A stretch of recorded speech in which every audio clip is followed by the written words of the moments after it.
नमस्ते दोस्तों।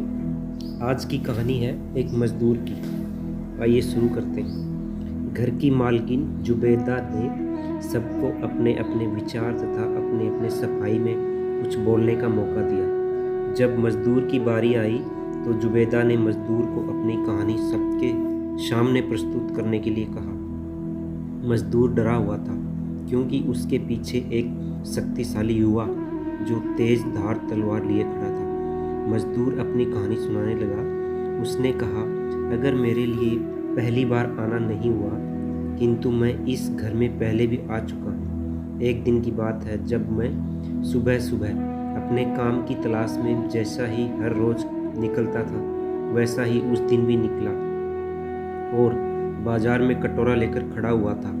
तभी आपकी बहन अमीना मज़दूर ढूंढते हुए मेरे पास आई और उसने मुझसे कहा कि क्या तुम मेरा सामान ढोने के लिए चलोगे। मैं काम के लिए वहाँ खड़ा हुआ था। मैंने तुरंत ही हाँ किया और उसके साथ चल दिया। आपकी बहन अमीना सबसे पहले मुझे एक जूस की दुकान पर लेकर गई और वह जूस की दुकान में अंदर गई और मैं बाहर खड़ा रहा। काफ़ी देर के उपरांत वह जब दुकान से बाहर निकली, उनके हाथ में ढेर सारा जूस था जो मुझे उठाने के लिए कहा। मैं किसी तरह उस जूस को उठाकर आगे बढ़ा। उन्होंने मुझे अपने पीछे आने के लिए कहा। उनके पीछे चलता रहा। अब एक सब्जी वाले की दुकान पर पहुँचे और वह सब्जियों के मोल भाव जानने लगी। उसके बाद भी सब्जियों के दाम को कम करवाने की बात करने लगी। कुछ देर के बाद उन्होंने ढेर सारी सब्जी खरीदी और मुझे थमा दी। मैं वह सब्जी लेकर आगे बढ़ा। उनके पीछे पीछे मैं एक फल की दुकान पर पहुंचा। वहां पर उन्होंने अनेक प्रकार के फल, मीठे खट्टे तथा जूस वाले फल लिए और उन फलों की टोकरी को मेरे सर पर रखने को कहा। उसके बाद वह सारा सामान लेकर मैं उनके पीछे पीछे एक मांस की दुकान पर गया जहां वह मांस बिक रहा था। अमीना ने ढेर सारा मांस खरीदा और उन्होंने कहा कि यह सारा मांस तुम अपने साथ लेकर मेरे घर चलो। मैं उनकी बात सुनता रहा। वह सारा मांस तथा बाकी का सामान कुछ कंधे पर तथा सर पर रखकर मैं उनके घर के लिए उनके साथ साथ निकल पड़ा। वह मज़दूर कहानी को आगे बढ़ाते हुए कहने लगा कि मैं हर रोज़ की तरह उस दिन भी काम पर निकला था और 4 पैसे कमाने के लिए तथा अपना पेट भरने के लिए मैं उस दिन भी बाजार के किनारे सड़क पर खड़ा हुआ था। लेकिन आपकी बहन आकर मुझे उस दिन काम दिया।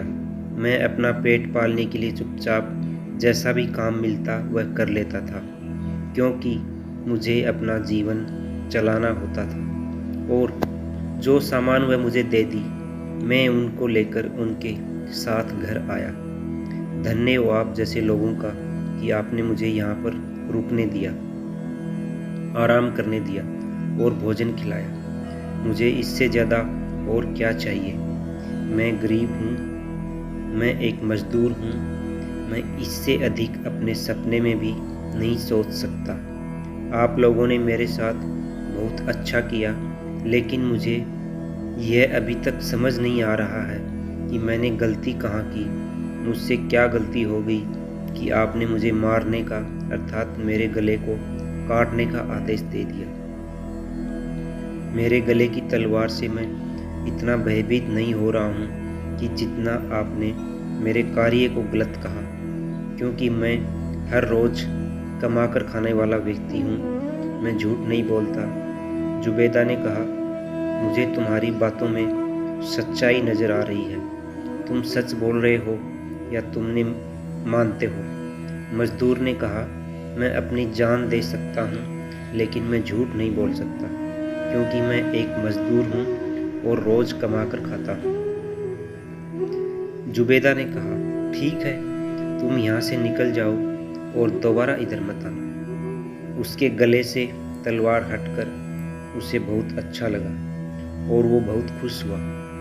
मज़दूर ने जुबैदा से वहाँ कुछ देर रुकने के लिए आज्ञा मांगी, क्योंकि वह बाकी फ़कीरों की कहानी भी सुनना चाहता था। वह जानना चाहता था कि उनके साथ क्या हुआ। जुबैदा ने उसे इशारों से किनारे खड़े होने के लिए आज्ञा दी। मजदूर किनारे खड़े हो गया। आप पहले फ़कीर की कहानी आपको अगली स्टोरी में पढ़ने को मिलेगी। दोस्तों, कहानी यहीं समाप्त होती है।